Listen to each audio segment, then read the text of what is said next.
সত্য কথা চ্যানেলে সবাইকে স্বাগত জানাই। সবাই খুব ভালো থাকুন, সুস্থ থাকুন, এই আমার কামনা।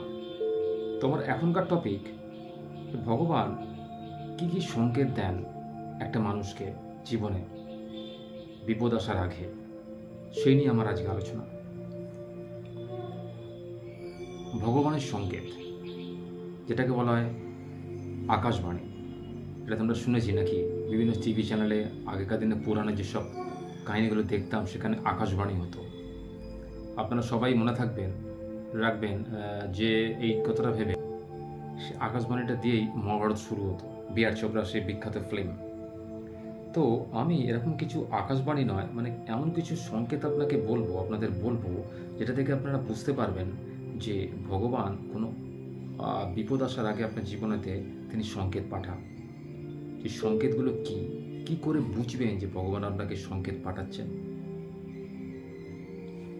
দেখুন, জীবনে এইসব ঘটনাগুলো ঘটে আমাদের কিছু কারণবশত।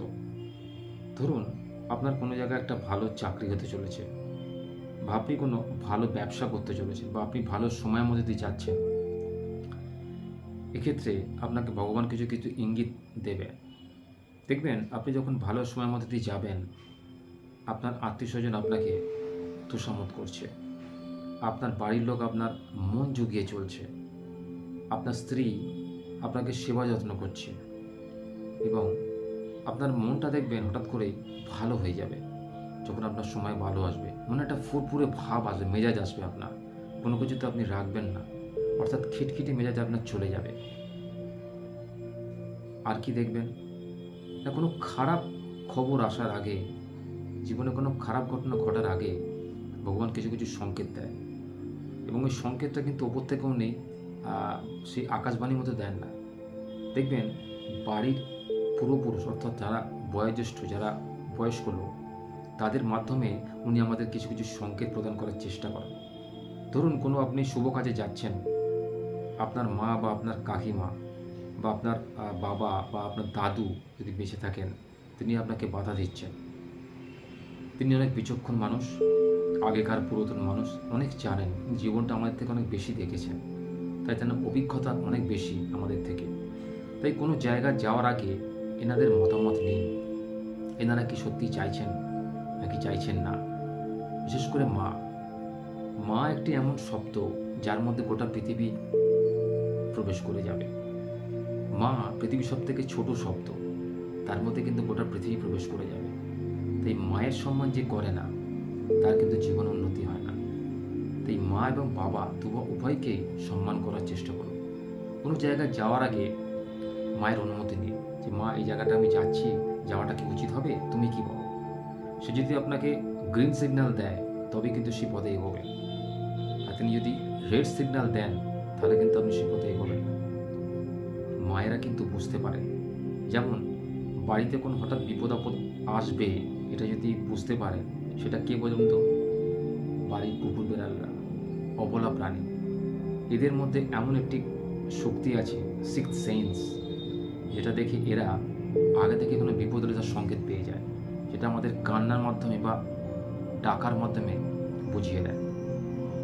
দেখবেন, বিশেষ করে বাড়ির কোনো লোক যখন মারা যাবে, অর্থাৎ মারা যাবো উপক্রম হয়েছে, দেখবেন বাড়ির চারপাশে অনেক কাক এসে গেছে। হঠাৎ করে, কোনোদিন আসে না, কিন্তু হঠাৎ করে দেখবেন কাক এসে গেছে, কা কা করছে তারা, এবং দেখুন বাড়ির বিড়ালরা কাঁদছে বা কুকুর কাঁদছে। এটা কিন্তু খুব অশুভ লক্ষণ। এই লক্ষণগুলো দেখে বুঝে যাবেন আপনার জীবনে কি আসতে চলেছে বা কি হতে চলেছে। তাই সতর্ক হয়ে যান। আর কি ইঙ্গিত দিতে পারে আপনাকে? আর কি ইঙ্গিত দেবে? দেখুন, কোনো কাজ করার আগে বারবার চিন্তা করুন, বারবার ভাবুন। কারোকে কিছু বলার আগে, কারোকে কিছু করার আগে 5 বার ভাবুন যে কাজটা আপনি করছেন সেটা কি ঠিক করছেন নাকি ভুল করছেন। যদি ভুল করে থাকেন, এটা মনে হয় আপনার বিবেক আপনাকে দংশন করে, তাহলে জানবেন আপনার সময় ভালো আসছে। আপনি নিজের ভুল নিজে বুঝতে পেরেছেন, তাই নিজেকে সতর্ক করে ভালো কাজ মন দিয়ে ভালো কাজ করার চেষ্টা করুন।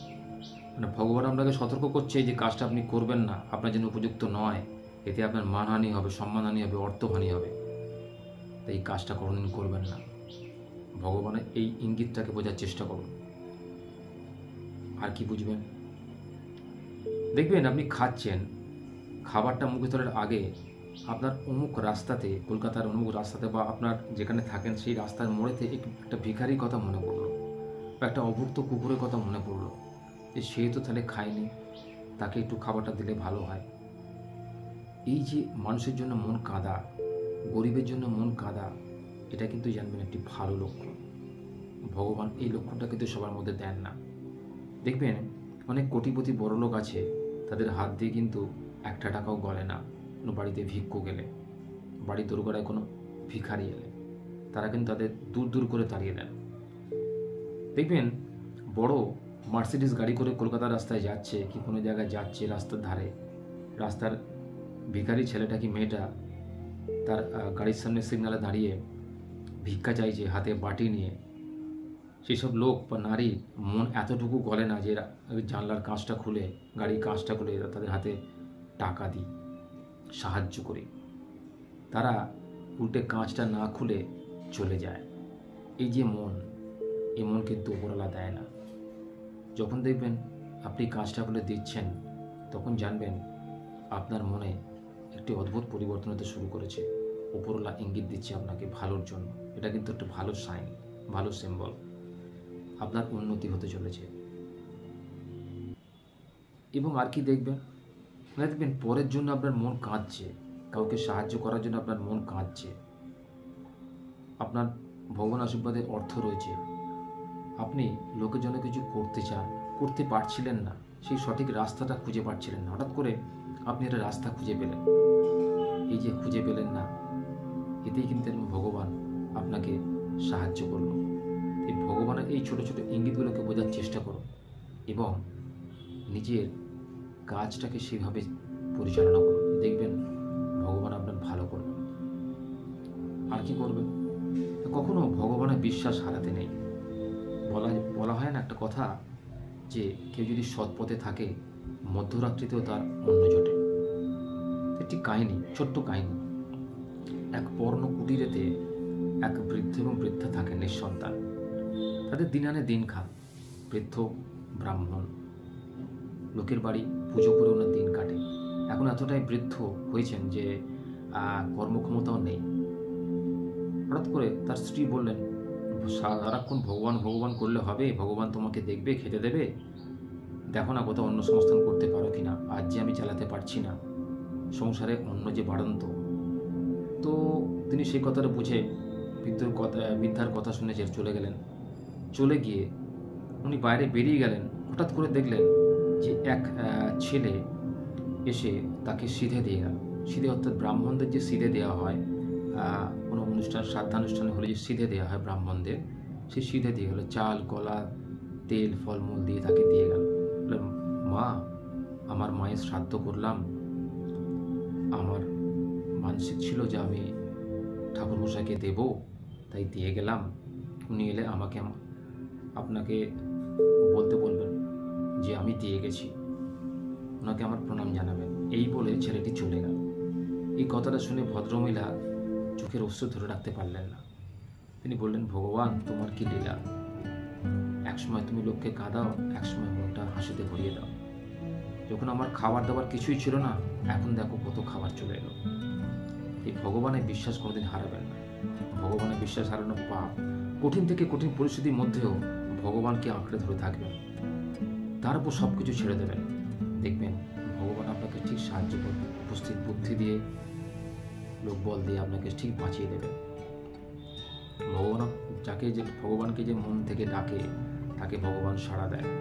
খালি সেই মতো ডাকতে হয়। ডাকার মানসিকতা অন্যরকম।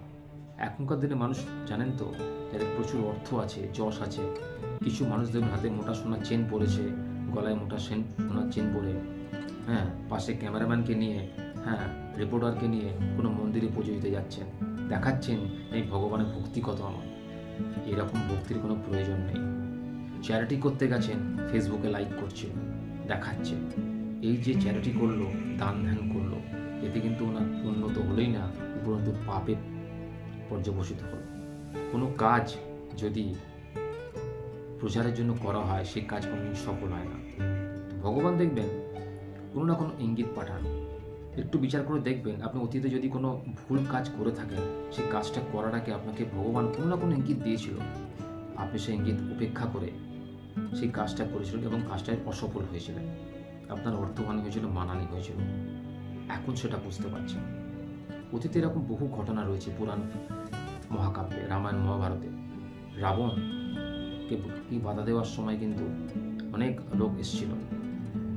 বিভীষণ কিন্তু তাকে বাধা দিয়েছিল, দাদা রামের উদ্দেশ্যে, রামের বিরুদ্ধে তুমি যেও না, তোমার ভালো হবে না, তাই সীতামাকে তুমি ফেরত দাও।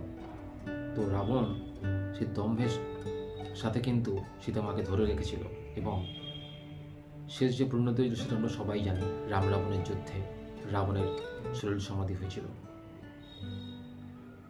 মহাভারতে কংস কথা ধরুন, কংস যে অত দুরাচারী রাজা ছিল, কত লোকের সর্বনাশ করেছে এবং কতবার কৃষ্ণকে মারার চেষ্টা করেছে, লাস্টে কিন্তু কৃষ্ণ মরেনি। কংসকে ধোঁকা দিয়ে কৃষ্ণ গোকুলে বাড়ছিল, সেখানেও কংস কিন্তু নিজেকে প্রতাপশালী রাজার প্রণাম করার জন্য তাকে মারার জন্য পুতনা রাক্ষসীকে পাঠিয়েছিল। হ্যাঁ, সেখানেও থেকে কিন্তু সফলতা পায়নি। শেষে সে কী হয়েছিল, কংসবধ করে তাকে পৃথিবী থেকে স্বর্গে পাঠিয়ে দিয়েছিলেন স্বয়ং কৃষ্ণ। এই যে ভগবানের বিশ্বাস রাখতে হয়, ভগবানের বিশ্বাস না করা পাপ। হিন্দু ধর্মে তো ভগবানের বিশ্বাস হারানো পাপ, কারণ প্রতিটা পদক্ষেপে আমাদের চারিদিকে 33 কোটি দেবতা নিয়ে আমরা বসবাস করি। প্রতিটা দেবতার মাহাত্ম্য আছে, প্রতিটা দেবতার গুরুত্ব আছে।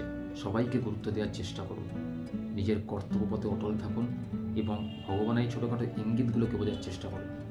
বাড়ির কিছু কিছু সদস্য আপনাকে ইঙ্গিত দেবে, বিশেষ করে আপনার মা, ওনাকে কোনোদিন অশ্রদ্ধা অসম্মান করবেন না। ওনার প্রতিটা কথা কিন্তু মূল্যবান। অন্তত একবার হলেও ভাবুন, কোনো জায়গায় যাওয়ার আগে যদি আপনার মা আপনাকে বাধা দেয়, ভাবুন। আপনার স্ত্রী হয়তো দেবে না, কিন্তু আপনি মায়ের কথা ভাবুন, তাকে অবহেলা করবেন না। তাই এইসব ঘটনাগুলো মনে রেখে, এইসব ইঙ্গিতগুলো যদি আপনার জীবনে ঘটে, তো জানবেন আপনার জীবনে পরিবর্তন আসতে চলেছে। তো জীবনটাকে ভালো করে বুঝতে হবে আপনাকে, ইঙ্গিতগুলোকে জানতে হবে। উপরওয়ালা ইঙ্গিত কিন্তু সবাই বুঝতে পারে না, খুব বিচক্ষণ মানুষ ছাড়া ইঙ্গিত বুঝতে পারে না। তাই উপরওয়ালা স্মরণে যান, সকাল সন্ধ্যা উপরওয়ালার ধ্যান করুন, উপরওয়ালাকে প্রার্থনা করুন যে ঈশ্বর, আমি তোমার স্মরণে এসেছি, তুমি সমস্ত বিপদ থেকে আমাকে রক্ষা করো, আমাকে শক্তি দাও, লড়ার শক্তি দাও। দেখবেন আপনার সমস্ত বিপদ কেটে গেছে, আপনি জয়ী হয়ে ঘরে ফিরেছেন। এই ছিল আমার আজকের মন্তব্য। আশা করছি আপনার চ্যানেলটা ভালো লাগছে। যদি ভালো লাগে অবশ্যই একটু লাইক করে দেবেন, আর আপনার বন্ধুবান্ধব বেশি বেশি করে শেয়ার করবেন। দেখুন, শেয়ার না করলে কিন্তু আমার মনে হবে যে আমি যে কথাগুলো বলি লোকের অত ভালো লাগে না, অর্থাৎ লোকে অত তার জীবনে অ্যাপ্লাই করে কিছু করতে পারে না।